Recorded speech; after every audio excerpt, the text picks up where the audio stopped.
Voilà, l'hiver, on met plus de temps, il y a trop d'eau dans le chantier.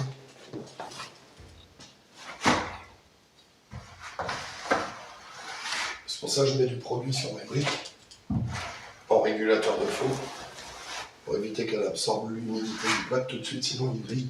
D'accord, ok.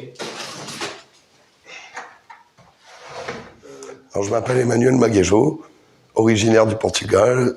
Je viens de la région de la Picardie. Ça fait 15 ans que je suis en Bretagne et j'exerce ce métier de plâtrier depuis que j'ai quitté le collège. Cette famille, mon grand-père était artisan plâtrier, mon père également. Et donc, je suis la tribu, quoi.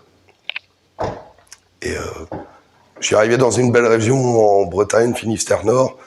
Et on travaille énormément le plâtre encore ici, donc c'est vraiment agréable de continuer ce métier. C'est passé en plâtre allégé, on appelle ça. Plâtre allégé. Plâtre allégé, ouais. En machine, quoi. Qu'on fait à la machine, qu'on peut également étaler à la main à l'aide d'un malaxeur pour faire le mélange.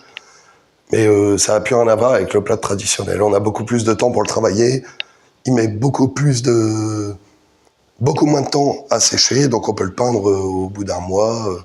Comparé à les anciens plâtres, où on était obligé de le gâcher hyper liquide. C'était de la soupe. Il fallait 1 litre d'eau pour 1 kilo de plâtre. Donc on le gâchait hyper liquide et ils avaient très peu de temps pour le travailler ensuite. Et beaucoup plus solide que le BA13, évidemment. Le truc tout bête déjà, si on n'a pas envie de le peindre, on n'est pas obligé, parce que tout est uni, c'est homogène, c'est blanc. Donc on fait des économies. Si on veut faire l'économie. Les clients font des économies là-dessus, oui. En soi, c'est moins cher que du placo. Quand on fait le calcul, oui.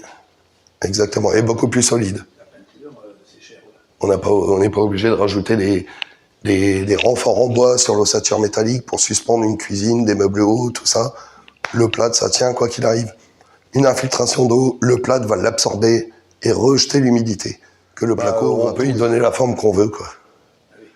Donc, ce qu'on appelle le staff, ce qui est moulure, tout ça, choses qui sont difficiles à faire en placo.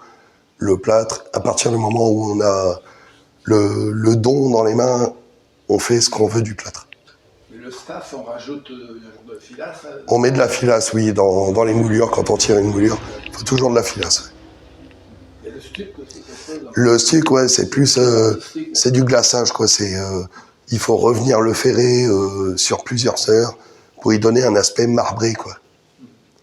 Mais une chose qu'on peut avoir avec le plâtre, par exemple, si je le lisse dans 3 heures, il va être joli, mais si je reviens à sec avec une lame à insister dessus, il peut faire un effet miroir. Donc c'est tous les avantages du plâtre. Donc il y a plusieurs sortes de finitions, alors c'est ça? Ah oui, avec le plâtre, on peut faire du plâtre gratté, comme les enduits extérieurs. On peut faire ce qu'on appelle un plâtre coupé. Donc c'est l'étape juste avant le lissage, on le coupe. On retire toutes les bulles, on remplit les petits creux qu'il y a en surface, mais ça laisse une finition avec des petites rayures, des petits trous, qui peut être sympa également.